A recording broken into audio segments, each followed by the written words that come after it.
லட்ச லட்சமாக கொடுத்த பக்தர்கள்.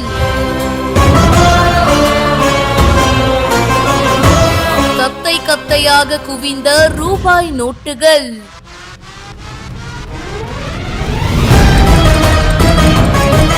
விழுப்புரம் மாவட்டம் மேல்மலையனூர் அருள்மிகு அங்காளம்மன் கோவிலுக்கு நிறைய பக்தர்கள் வருவாங்க. அப்படி வர பக்தர்கள் பாத்தீங்கன்னா பல பேரு காணிக்கைய உண்டியல்ல செலுத்துவாங்க. வைகாசி மாதம் செலுத்தப்பட்ட உண்டியல் காணிக்கை என்னும் பணி ஸ்டார்ட் பண்ணிருந்தாங்க.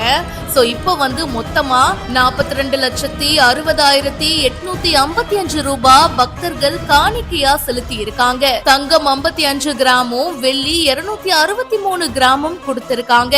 உண்டியல் என்னும் பணியில திருக்கோவில் உதவி ஆணையர் சக்திவேல் அவர்கள், கள்ளக்குறிச்சி உதவி ஆணையர் ரமேஷ் மற்றும் அறங்காவலர்கள் உள்ளிட்ட இந்து சமய அறநிலைத்துறை அதிகாரிகள் கலந்துகிட்டாங்க. இந்த வீடியோ பத்தின உங்களுடைய கருத்துக்களை கமெண்ட் செக்ஷன்ல சொல்லுங்க. மேலும் பல செய்திகளுக்கு இப்பவே பிஹைண்ட் ரூட்ஸ் ஃபாலோ பண்ணுங்க.